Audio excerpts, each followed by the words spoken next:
Ready to move in premium triplex villas at Bachupally APR projects. రాయే రక్తం రాజకీయం ఇప్పుడు ఏపీలో ఇదే హాట్ టాపిక్. మొన్న సీఎం జగన్ ను రాయితో గురి చూసి కొడితే నిన్న జనసేన అధినేత పవన్ కళ్యాణ్ పైకి ఓ రాయి దూసుకొచ్చింది. అయితే గురి తప్పి దూరంగా జరగడంతో ప్రమాదం తప్పినట్లయింది. ఎన్నికల ప్రచారంలో భాగంగా పవన్ కళ్యాణ్ గుంటూరు జిల్లా తెనాలిలో ఆదివారం పర్యటించారు. అక్కడ జనసేన అభ్యర్థి నాదెండ్ల మనోహర్ కు మద్దతుగా వారాహి విజయబేరి యాత్రలో పాల్గొన్నారు. ఈ సమయంలోనే ఓ ఆకతాయి జనసేనాని పైకి రాయి విసిరాడు. అది వారాహి వాహనానికి దూరంగా పట్టడంతో ఎటువంటి గాయాలైతే కాలేదు. దీంతో అందరూ ఊపిరి పీల్చుకున్నారు.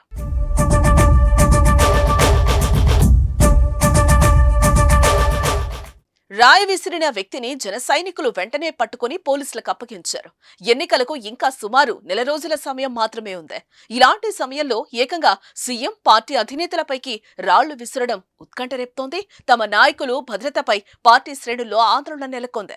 ఇలాంటి పరిస్థితుల్లో ఎప్పుడు ఏం జరుగుతుందో అని భయపడుతున్నారు. వరుసగా ఇలాంటి ఘటనలు జరగడంతో పోలీసులు అలర్ట్ అయ్యారు. పటిష్ట బందోబస్తు ఏర్పాటు చేస్తున్నారు. మరోవైపు విజయవాడలో జగన్ పై జరిగిన దాడిపై రాజకీయ దుమారం చెలరేగుతోంది.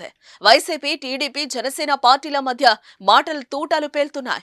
ఇది టీడీపీ నాయకులు చేసిన పని అని వైసీపీ ఆరోపిస్తుంటే సీఎం జగన్మోహన్ రెడ్డి కొత్త డ్రామాలకు తెరలేపాడని టీడీపీ ఎదురుదాడి చేస్తోంది.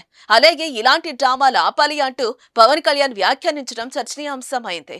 మరి ముందు ముందు ఏపీ రాజకీయం ఎలా మారుతుందో చూడాలి. మరి